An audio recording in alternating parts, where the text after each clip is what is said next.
My Hindi my Urdu की 102वीं मुलाकात में चौथा Q&A लेकर मैं मोइन शम्सी हाजिर हूँ। सलाम हिंदुस्तान। दोस्तों, आज भी मैं कुछ व्यूअर्स के सवाल लूँगा और उनके जवाब दूंगा और उसके अलावा भी कुछ बातें बताऊंगा जो यकीनन जानकारी भरी होंगी। तो आज जिन लोगों को अपने सवालों का जवाब मिलेगा वो तो मिलेगा ही, इसके साथ साथ दूसरे लोगों को भी यकीनन कोई न कोई ऐसी बात ज़रूर मालूम होगी उर्दू या हिंदी के बारे में जो उन्हें पहले से मालूम नहीं थी। और इससे पहले कि मैं सवाल जवाब का सिलसिला शुरू करूं, आपसे कहना चाहूँगा कि अगर आपने अभी तक इस चैनल को सब्सक्राइब नहीं किया है तो सब्सक्राइब कर दीजिए, और अगर आपने अभी तक घंटी का बटन नहीं दबाया है तो दबा दीजिए ताकि आपको हमारे आने वाले वीडियोज़ की इन्फॉर्मेशन फ़ौरन मिल जाया करे। और इस चैनल को शेयर ज़रूर कीजिएगा और कमेंट बॉक्स में कुछ ना कुछ ज़रूर लिखिएगा। और अगर इस वीडियो में कोई भी बात अच्छी लगे तो लाइक का बटन ज़रूर दबाइएगा।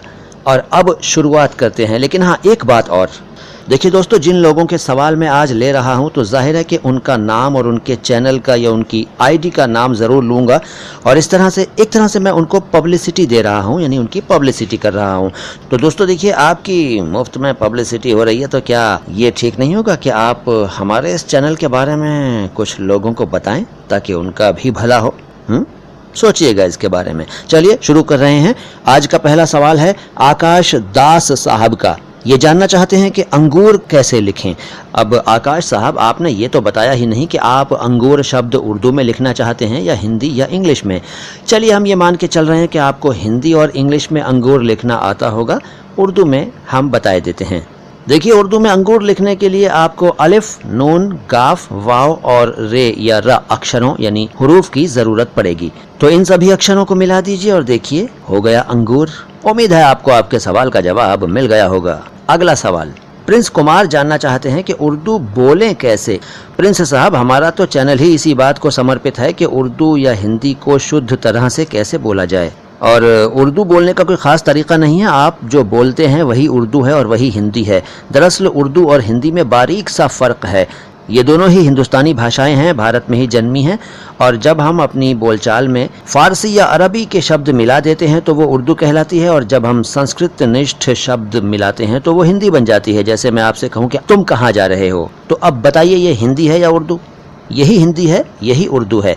हाँ, ये अलग बात है कि हम इसको और क्लिष्ट और नफीस बनाने के लिए अगर उर्दू में कहें तो हम कहेंगे आप कहाँ तशरीफ़ ले जा रहे हैं, या हिंदी में कहें तो कुछ इस तरह से कहेंगे कि तुम किस दिशा में प्रस्थान कर रहे हो, कुछ इस तरह से कह सकते हैं। लेकिन उतना टिपिकल कोई बोलता नहीं है, हम तो तुम कहाँ जा रहे हो से ही काम चला लेते हैं। तो जैसा कि मैंने पहले कहा, यही उर्दू है, यही हिंदी है। फिर भी अगर आप और भी निखार लाना चाहते हैं अपनी उर्दू में या अपनी हिंदी में तो हमारे 102 वीडियोस हो चुके हैं, आप ध्यान से देख लीजिए सबको बारी बारी से। यकीनन आपकी शब्द शक्ति बढ़ जाएगी और आप अच्छी तरह से उर्दू भी बोलने लगेंगे और हिंदी भी बोलने लगेंगे। अगला सवाल, ये सवाल कम है और ख्याल ज़्यादा है। रिजवान इकबाल साहब कहते हैं कि ईद उल ज़ुहा, मेरे ख्याल से ये गलतुल आम है, ईद उल अज़हा होना चाहिए। तो रिजवान साहब देखिए, चाहे आप ईद उल ज़ुहा कहें या ईद उल अज़हा कहें, दोनों ही चलेंगे, लेकिन बकरीद ना कहें क्योंकि वो एकदम गलत शब्द है। बकरा ईद भी गलत शब्द है और बकर ईद भी गलत शब्द है। हमें कहना चाहिए ईद उल ज़ुहा या ईद उल अज़हा। वैसे ईद अल अज़हा भी कहा जाता है अरबी स्टाइल में, जो ठीक लगे वो कहें, लेकिन हमें चाहिए कि कहते और इसको मनाते वक्त अपने दूसरे हमवतनों का, दूसरे धर्म के मानने वाले हमारे दोस्तों, साथियों, भाइयों, बहनों का ख्याल रखना चाहिए, उनकी भावनाओं का, उनकी फीलिंग्स का ख्याल रखना चाहिए। अगला सवाल अमित दास साहब हैं और ये लिखते हैं कि सर, मैं आपकी सब वीडियो देखता हूँ। सर, क्या आप पहले रेडियो जॉकी थे? क्योंकि आपकी डिक्शन लाजवाब है। तो भाई अमित साहब, इशारों को अगर समझो, राज को राज ही रहने दो। रही बात डिक्शन की तो साहब बरसों मेहनत की है इस पर, अब भी अगर कुछ बेहतर ना हुई तो यार लानत है यार मेहनत पे। हाय आगे लिखा है कि मैं एक एक्टर बनना चाहता हूं पर मुझे डिक्शन की बहुत बड़ी प्रॉब्लम है। क्या सर किताब पढ़ने से ये ठीक हो सकती है?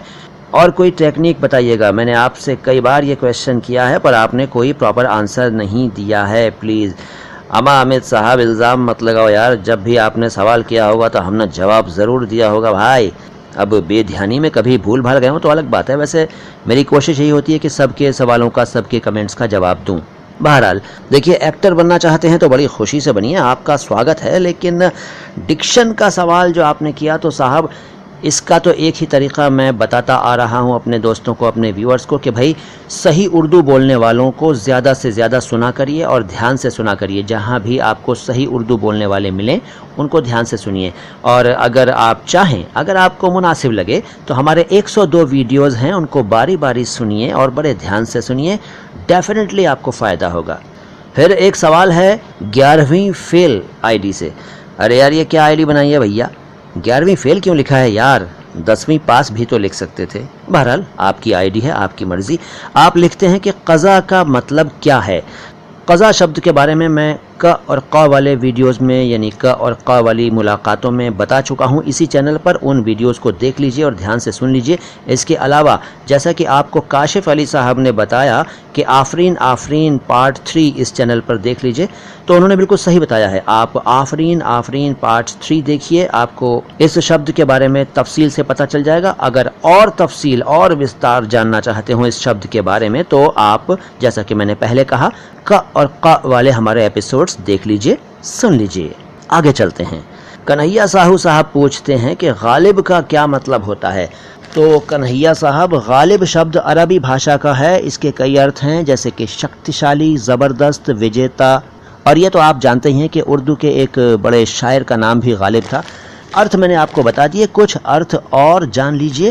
गालिब का अगर मैं अंग्रेज़ी शब्द कहूँ तो overcoming, overpowering, victorious, predominant, superior, triumphant वगैरह बहुत सारे शब्द हैं इसके लिए।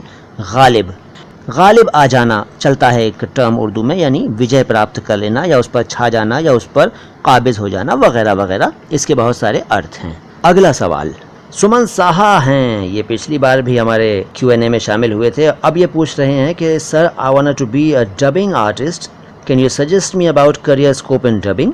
तो भाई सुमन साहब, करियर तो मेहनत पर डिपेंड करता है और आप अपने टैलेंट में कितने परफेक्ट हैं इस पर डिपेंड करता है। अगर आप इस करियर में आना चाहते हैं तो खुशी से आइए, बहुत स्वागत है आपका डबिंग की फील्ड में। बस थोड़ा सा ये करना होगा कि एक तो उच्चारण एकदम शुद्धतम कर लीजिए। हिंदी और उर्दू दोनों भाषाओं का उच्चारण आप शुद्ध करिए, ज़्यादा से ज़्यादा सुना करिए उन लोगों को जो शुद्ध बोलते हैं, और पढ़ा करिए। रीडिंग आपकी जितनी ज़्यादा होगी, स्पीकिंग उतनी ज़्यादा आपकी निखरती चली जाएगी। बाकी तो और जो टेक्निक्स हैं वो आपको बताई ही जाती हैं, समय समय पर मैं भी बताता रहूँगा और बताता रहा हूँ, आप उन पर अमल करिएगा। लेकिन सबसे पहले आपको अपनी भाषा सुधारनी है, उच्चारण सुधारना है, डिक्शन सुधारना है, परफेक्शन आना चाहिए इसमें, और बस छा जाइए आवाज़ की दुनिया में। इसके बाद डॉक्टर विजयराज सिंह साहब हैं और ये कहते हैं कि मेरी आपसे गुजारिश है कि आप दंत्य स, तालव्य श और मूर्धन्य श को बोलने का सही तरीका बताएं। तो डॉक्टर साहब देखिए, अभी अभी मैंने बोला है, अगर आपने ध्यान से सुना है तो यकीनन समझ गए होंगे, फिर भी एक बार फिर से बताता हूँ। पहला अक्षर है स, इसको इस तरह से बोलते हैं स स स, और ये दंत्य है, दांतों की सहायता से बोला जाता है। दूसरा है तालव्य श, आमतौर पर श श श, ये साउंड है इसका। और तीसरा है मूर्धन्य श श। देखिए, पहले था श, ये है श, कोश, संतोष, षटकोण, श श श। अगर सुनने से कुछ बात क्लियर हुई है तो बड़ी खुशी की बात है। अगर अभी भी बात मैं साफ तरह से बता नहीं सका हूं तो मैं कोशिश करूंगा कि इस पर एक अलग से वीडियो बना दूं। हमारे महफिल में शामिल होने के लिए विजय साहब आपका बहुत बहुत शुक्रिया, और सभी दोस्तों का शुक्रिया कि आप लोग सवाल भेजते हैं और हमारे चैनल को देखते हैं। जो सवाल नहीं भेजते हैं उनका भी शुक्रिया, लेकिन भाई कमेंट बॉक्स में कुछ ना कुछ लिख दिया करो मेरे दोस्त, मेरे मित्र। एक सवाल और है, आईडी है पंजाबी विद जसमान या जसमन। अब ये कौन साहब या साहिबा हैं पता नहीं, नाम नहीं लिखा है। ये कहते हैं कि sir, do you speak Arabic. No, I don't, मैं नहीं बोलता अरेबिक। मुझे अरेबिक बहुत ही कम आती है। हाँ, पढ़ लेता हूँ, लेकिन बोलना तो भाई 2-1 सेंटेंस बोल लूँगा, उससे ज़्यादा नहीं। आगे ये लिखते हैं कि can you make tutorials on learning Arabic from Hindi language. No my friend, unfortunately no. जब मुझे उतनी अच्छी अरबी आती ही नहीं है तो मैं कैसे ट्यूटोरियल्स बनाऊँगा।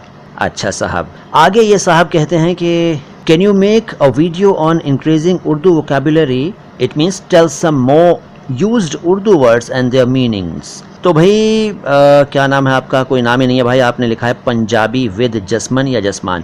तो जनाब या मोहतरमा, आप जो भी हैं, वैसे तस्वीर से जनाब लग रहे हैं।